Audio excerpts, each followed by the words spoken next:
ಯಾರು ಹೇಳಿದ್ದು? ಯಾವ್ದಾದ್ರು ಸಂಬಳ ನಿಂತೋಗಿದ್ಯಾ? ಪೆನ್ಷನ್ ನಿಂತೋಗಿದ್ಯಾ? ಸೋಷಿಯಲ್ ಸೆಕ್ಯೂರಿಟಿ ಪೆನ್ಷನ್ಗಳು ನಿಂತೋಗಿದಾವ? ಬಿಜೆಪಿಯವ್ರ ಕಾಲದಲ್ಲಿ ದುಡ್ಡಿಲ್ದವರು ಕೂಡ ಕೆಲಸ ಎಲ್ಲ ಅಪ್ರೂವಲ್ ಮಾಡಿಬಿಟ್ಟು ಟೆಂಡರ್ ಕರೆದ್ಬಿಟ್ಟು ದುಡ್ಡು ಹೊಡೆದ್ಬಿಟ್ಟು ಹೊಂಟೋದ್ರು. ಈಗ ಅವರು ನಮಗೆ ಪಾಠ ಹೇಳ್ಕೊಡಕ್ಕೆ ಬರ್ತಾ ಇದ್ದಾರೆ. ಇವತ್ತೇನಾದರೂ ಆರ್ಥಿಕವಾಗಿ ಕರ್ನಾಟಕ ರಾಜ್ಯ ದಿವಾಳಿ ಆಗಿದ್ರೆ it is BJP which is responsible. Jagadish Shettar ಇರುವಾಗಲೇ ಹಾಳಾದ್ದು ಎಲ್ಲ. ಬಸವರಾಜ ಬೊಮ್ಮಾಯಿ, ಯಡಿಯೂರಪ್ಪ, ಜಗದೀಶ್ ಶೆಟ್ಟರ್ ಇರುವಾಗಲೇ ಎಲ್ಲ ಹಾಳಾಗಿರೋದು. ಕರ್ನಾಟಕದಲ್ಲಿ ಈಗ ನಾವು 4,09,549 ಕೋಟಿ ರೂಪಾಯಿ ಬಜೆಟ್ ಮಂಡಿಸಿದೆ. ಹಿಂದಿನ ವರ್ಷ ಎಷ್ಟು ಮಂಡಿಸಿದೆ? 3,71,000 ಕೋಟಿ ಬಜೆಟ್ ಮಂಡಿಸಿದೆ. ಅಂದ್ರೆ ಸುಮಾರು ಎಷ್ಟು ಜಾಸ್ತಿ ಆಯಿತು? 38,000 ಕೋಟಿ ಜಾಸ್ತಿ ಆಯಿತು. ಆರ್ಥಿಕವಾಗಿ ದಿವಾಳಿ ಆಗ್ಬಿಟ್ಟಿದ್ರೆ ಹೆಚ್ಚಾಯ್ತಿತ್ತ? ಯಾರು ಸಾಲ ಮಾಡಿದೀವಿ? ಅವ್ರು ನರೇಂದ್ರ ಮೋದಿ ಅವರು ಎಷ್ಟು ಸಾಲ ಮಾಡಿದ್ದಾರೆ ಗೊತ್ತಾ ನಿನಗೆ? ನರೇಂದ್ರ ಮೋದಿ ಅವರು ಬಂದಾಗ ಎಷ್ಟು ಸಾಲ ಇತ್ತು ಅಂತ ದೇಶದ ಮೇಲೆ? 53,11,000 ಕೋಟಿ. 10 ವರ್ಷದಲ್ಲಿ ಎಷ್ಟಾಯ್ತು ಗೊತ್ತಾ? 200 ಲಕ್ಷ ಕೋಟಿ. ಸ್ವಾತಂತ್ರ್ಯ ಬಂತವಿಂದ 53,11,000 ಕೋಟಿ. ಇವ್ರು ಬಂದ ಮೇಲೆ 200 ಲಕ್ಷ ಕೋಟಿ, 4 ಪಟ್ಟು ಜಾಸ್ತಿ ಆಯ್ತು. ಯಾರು ಅದಕ್ಕೆ ಕಾರಣ? ದೇಶದ ಮೇಲೆ ಸಾಲ ಜಾಸ್ತಿ ಆಗ್ಬೇಕಾದ್ರೆ ಯಾರು ಕಾರಣ? ನರೇಂದ್ರ ಮೋದಿಜಿ. ನೀವು ಅದನ್ನು ಹೇಳೋದೇ ಇಲ್ಲ, ನಿಮಗೆ ಗೊತ್ತೂ ಇಲ್ಲ ಪಾಪ, ಹೇಳಕ್ಕೂ ಹೋಗಲ್ಲ.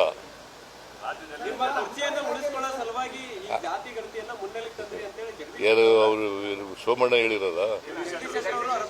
ಅವರ ಜಗದೀಶ್ ಶೆಟ್ಟರು ಅವರಿಗೆ ಪಾಪ ವಿರೋಧ ಪಕ್ಷದ ನಾಯಕನಾಗೂ ಕೂಡ ಅಸಮರ್ಥರಾಗಿದ್ದರು, ಮುಖ್ಯಮಂತ್ರಿ ಹಾಗೂ ಕೂಡ ಅಸಮರ್ಥರಾಗಿದ್ದರು. ಇಲ್ಲಿ ನಮ್ಮ ಪಾರ್ಟಿ ಬಂದು ಏನೇನು ಹೇಳಿದರೆ ಹೇಳ, ನಾನೆಲ್ಲ ಬಿಜೆಪಿ ಮೇಲೆ ಹೇಳ, ಅವೆಲ್ಲ ಹೇಳೋದು ಬೇಡ. ನಮ್ಮ ಪಾರ್ಟಿ ಬಂದ್ಬಿಟ್ಟಿದ್ರು ಟಿಕೆಟ್ ಕೊಡ್ಲಿಲ್ಲ ಅಂತ ಅಸೆಂಬ್ಲಿನಲ್ಲಿ. ನಮ್ಮ ಪಾರ್ಟಿ ಬಂದಿದ್ರು, ಇಲ್ಲಿ MLC ಮಾಡಿ ಮಜಾ ಮಾಡಿ ಅಲ್ಲೋದ್ರು.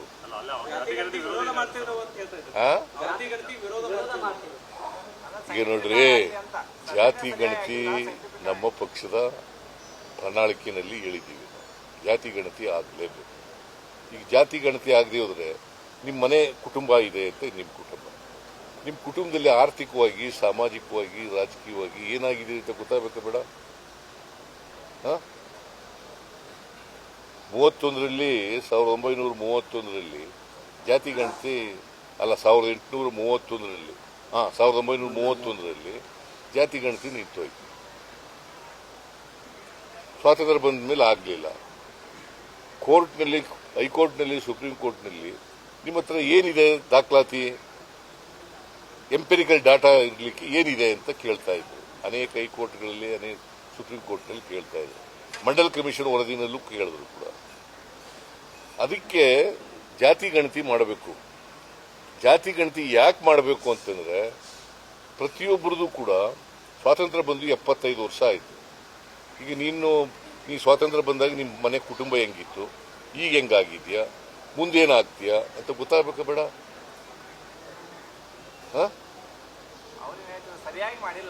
ಯಾರು ಹೇಳಿದವರು? ಬಿಜೆಪಿಯವರು ಹೇಳ್ತಾರಪ್ಪ.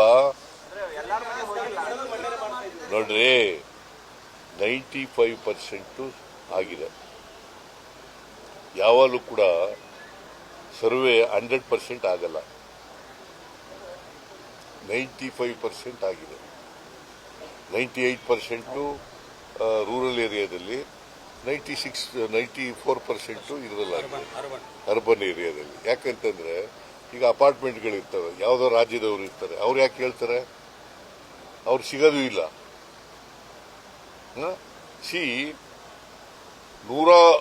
1,60,000 ಜನ ಈ ಇದರಲ್ಲಿ ಸರ್ವೆನಲ್ಲಿ ಇನ್ವಾಲ್ವ್ ಆಗಿದ್ರು.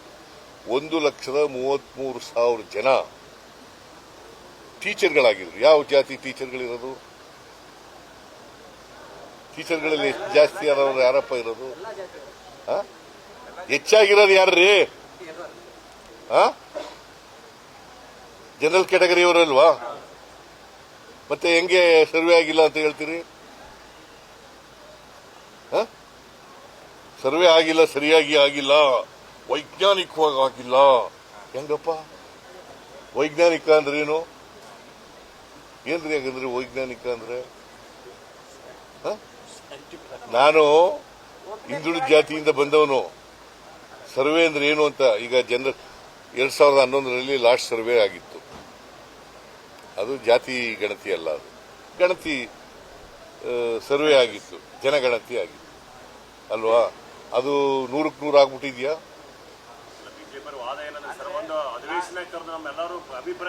ನಾನು ಕ್ಯಾಬಿನೆಟ್ ಮಂಡಿಸ್ತೇನೆ, ಅಸೆಂಬ್ಲಿನಲ್ಲಿ ನೇರವಾಗಿ ಮಂಡಿಸಕ್ ಬರಲ್ಲ. ಕ್ಯಾಬಿನೆಟ್ ನಲ್ಲಿ ಮಂಡಿಸಿ, ಕ್ಯಾಬಿನೆಟ್ ನಲ್ಲಿ ಚರ್ಚೆ ಮಾಡಿ ಆಮೇಲೆ ಅಸೆಂಬ್ಲಿನಲ್ಲಿ ಮಂಡಿಸಿ.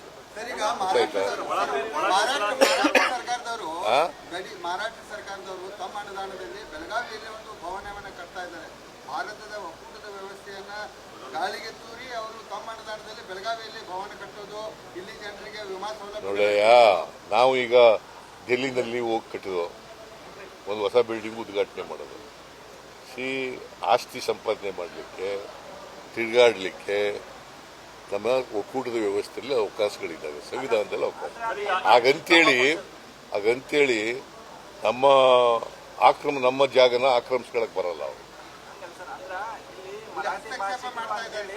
ನೋಡಪ್ಪ, ಕೇಳಿ ಇಲ್ಲಿ, ನಾವು ಮರಾಠಿಗರನ್ನ ಕರ್ನಾಟಕದಲ್ಲಿ ಇದೆಯಲ್ಲ, ಬೆಳಗಾವಿ ಇದೆಯಲ್ಲ, ಬೆಳಗಾವಿನ ಯಾವ ಕಾರಣಕ್ಕೂ ಬಿಟ್ಕೊಡಲ್ಲ. ಗೊತ್ತಾಯ್ತಾ? ತಿಳ್ಕೊ ಸರಿಯಾಗಿ. ಒಳ ಮೀಸಲಾತಿ ವಿಚಾರವಾಗಿ ಎಚ್ ಆಂಜನೇಯ ಅವರು ಆರೋಪ ಮಾಡ್ತಿದ್ದಾರೆ, ತಮ್ಮ ಪಕ್ಷದವರೇ. ಏನ್ ಆರೋಪ ಮಾಡಿದ್ದಾರೆ? ನಮಗೆ ರಕ್ತ ಬರೋದು ಬಾಕಿ ಉಳಿದಿದೆ ಒಳ ಮೀಸಲಾತಿ ವಿಚಾರವಾಗಿ. ನೋಡಪ್ಪ, ಆಂಜನೇಯನು ಒಪ್ಕೊಂಡಿದ್ದಾರೆ, ಎಲ್ಲರೂ ಒಪ್ಕೊಂಡಿದ್ದಾರೆ. ಕ್ಯಾಬಿನೆಟ್ನಲ್ಲಿ ತೀರ್ಮಾನ ಆಗಿದೆ, ಒಳ ಮೀಸಲಾತಿ ಮಾಡಬೇಕು ಅಂತೇಳಿ ನಾಗಮೋಹನ್ ದಾಸ್ ಅವರ ಅಧ್ಯಕ್ಷತೆಯಲ್ಲಿ ಆಯೋಗ ರಚನೆ ಮಾಡಿರೋದು. ಅವರು ವರದಿ 2 ತಿಂಗಳಲ್ಲಿ ವರದಿ ಕೊಡಬೇಕು ಅಂತ ಹೇಳಿದ್ರು. 2 ತಿಂಗಳಲ್ಲಿ ವರದಿ ಕೊಟ್ಟ ಮೇಲೆ, ಎಂಪೈರಿಕಲ್ ಡಾಟಾ ಸಿಕ್ಕಿದ ಮೇಲೆ, ಬಿಕಾಸ್ ಏನಾಗಿದೆ ನೋಡಿ, ನಿಮಗೆಲ್ಲ ಗೊತ್ತಿರೋದಿಲ್ಲ. ನಿಮ್ಗೆ ಅದೇ ಬಂದಿರೋದು, ನಮಗೆ ತಾಪತ್ರಯ. ಬಿಜೆಪಿಯವರು ಹೇಳದನ್ನೇ ವೇದವಾಕ್ಯ ಅನ್ಕೊಂಡ್ಬಿಡ್ತೀವಿ. ಈಗ ನೋಡಿ, ತಿಳ್ಕೋಬೇಕು ನೀವು. ಕರ್ನಾಟಕದಲ್ಲಿ ಆದಿ ದ್ರಾವಿಡ ಅಂತ ಇದ್ದಾರೆ, ಆದಿ ಕರ್ನಾಟಕ ಅಂತ ಇದ್ದಾರೆ, ಆದಿ ಆಂಧ್ರ ಅಂತ ಇದ್ದಾರೆ, ದಲಿತರಿದ್ದಾರೆ, SC ಜನಾಂಗ. ಸೊ 102 ಜಾತಿಗಳಿದ್ದಾವೆ. 102 ಜಾತಿಗಳು. ಬರೀ ಲೆಫ್ಟು, ರೈಟು, ಬೋವಿ, ಲಮಾಣಿ ಅಷ್ಟೇ ಅಲ್ಲ ಇರೋದು.